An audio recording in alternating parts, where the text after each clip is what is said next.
చంద్రబాబు నాయుడు తాత పాపం అప్పుడే సీఎం అయిపోయినట్లు తెగ ఫీల్ అయిపోతున్నాడు అనమాట. ఇంకా రిజల్ట్ కూడా రాకముందే ఏదో ఓటింగ్ శాతం పెరిగినంత మాత్రాన ఏదో ప్రభుత్వానికి ఏదో వ్యతిరేకంగా అసంతృప్తితో మాకే వేశారు కూటమికి అనుకొని పాపం అది సీఎం అయిపోయినట్టు పాపం అప్పుడే తెగ ఇదైపోతున్నాడు. పాపం అయిపోయి గవర్నర్కి ఆవేశంతో ఆతృతతో మరి ఏదో అంతా రాష్ట్రం అంతా నాశనం అయిపోతుంది అన్నట్టు ఈయనకి అన్నీ ఇవే బుద్ధులే కాబట్టి చంద్రబాబు నాయుడికి గవర్నర్కి లేఖ రాశాడు. ఎందుకు లేఖ రాశాడో ఒకసారి తెలుసుకుందాం. ఈయనకే జగన్మోహన్ రెడ్డి గారు ఆ బిల్లులు చెల్లించకుండా అడ్డుకోండి గవర్నర్కి గవర్నర్ గారు అంటూ చంద్రబాబు నాయుడు లేఖ రాశారు. ఏపీలో ఎన్నికల ప్రక్రియ ముగిసింది, పూర్తి అయింది. నిన్న పోలింగ్ ముగియడంతో రాజకీయ పార్టీలన్నీ ఓటింగ్ సరళి గెలుపోటలపై చర్చించుకుంటున్నారు. అయితే మరోవైపు వైసీపీ ప్రభుత్వం తిరిగి రాదన్న అంచనాలతో రాష్ట్రంలో తమకు నచ్చిన కాంట్రాక్టర్లకు బిల్లులు చెల్లింపులు చేసేందుకు ప్రయత్నిస్తోంది వైసీపీ అని టీడీపీ ఆరోపిస్తుంది. ఇదే అంశంపై ఇవాళ గవర్నర్కు టీడీపీ పార్టీ అధినేత చంద్రబాబు నాయుడు ఫిర్యాదు చేశారు. సీఎం జగన్ ప్రభుత్వం చివరి నిమిషంలో తన సొంత కాంట్రాక్టర్లకు నిబంధనలకు విరుద్ధంగా బిల్లులు విడుదల చేసేందుకు సిద్ధమైందని, దీన్ని తక్షణమే నిలుపుదల చేయాలని గవర్నర్ చంద్రబాబు నాయుడు గవర్నర్కి లేఖ రాశారు. పథకాల లబ్ధిదారులకు చెందాల్సిన నిధులను జగన్ సొంత కాంట్రాక్టర్లకు చెల్లిస్తున్నారని లేఖలో ఆరోపించారు. రాష్ట్ర ప్రభుత్వం సొంత కాంట్రాక్టులకు నిధులు విడుదల చేసేందుకు సిద్ధమైందని, నిబంధనలకు విరుద్ధంగా ఈ బిల్లులు విడుదల జరగబోతుందని బాబు అది తెలిపారు. కొద్ది రోజుల క్రితం ఎన్నికల కోడ్ ప్రకటనకు ముందు బినామీ కాంట్రాక్టర్లకు పెద్ద ఎత్తున కాంట్రాక్టులకు నిధులు విడుదల చేశారని, ఎన్నికల కోడ్కు నెలల ముందు డీబీటీ పథకాలకు ముఖ్యమంత్రి అధికారికంగా బటన్ నొక్కి ఆ గడువులోపు లబ్ధిదారుల ఖాతాలో డబ్బులు జమ కాలేదని చంద్రబాబు నాయుడు గుర్తు చేశారు. ఎన్నికల కోడ్కు ముందే బటన్ నొక్కిన పథకాలకు సంబంధించిన నిధులు ఎందుకు జమ కాలేదో చెప్పాలని కేంద్ర ఎన్నికల సంఘం రాష్ట్ర ప్రభుత్వాన్ని ప్రశ్నించిందని కూడా తెలిపారు.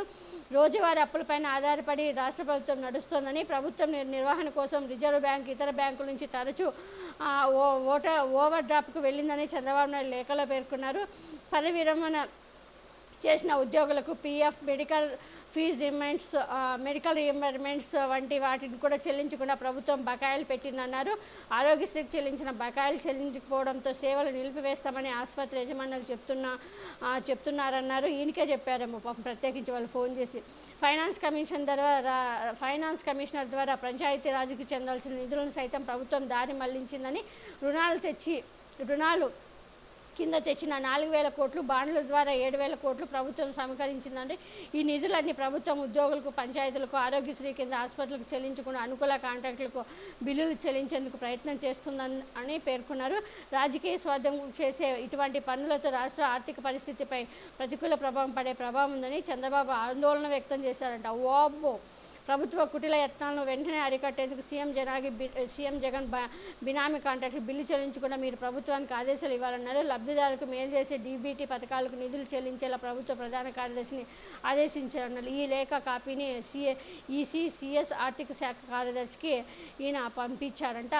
ఈయన పాపం సేమ్ ఇలాగే తెలంగాణలో కూడా అలాగే మొన్న టీఆర్ఎస్ అలా చేస్తానని రేవంత్ రెడ్డి అలాగే సేమ్ ఈయన అంతా ఫేస్ట్ కాపీ ఈయన సొంతంగా ఏంది ఆలోచించాడు అనమాట.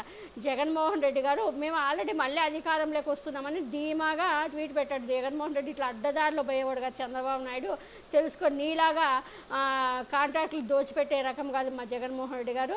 నిజాయితీగా వాళ్ళకి అది కూడా కాంట్రాక్టులకు కూడా వాళ్ళకి నిజాయితీగానే చెల్లిస్తారు. కానీ ఇట్లా దొంగ జగన్మోహన్ రెడ్డి గారు దిగిపోతున్నారు. ఈయన ఏదో పెద్ద కూర్చుంటున్నాడు సీఎం సీట్లు అన్నట్లు తెగ ఫీల్ అయిపోతున్నాడు.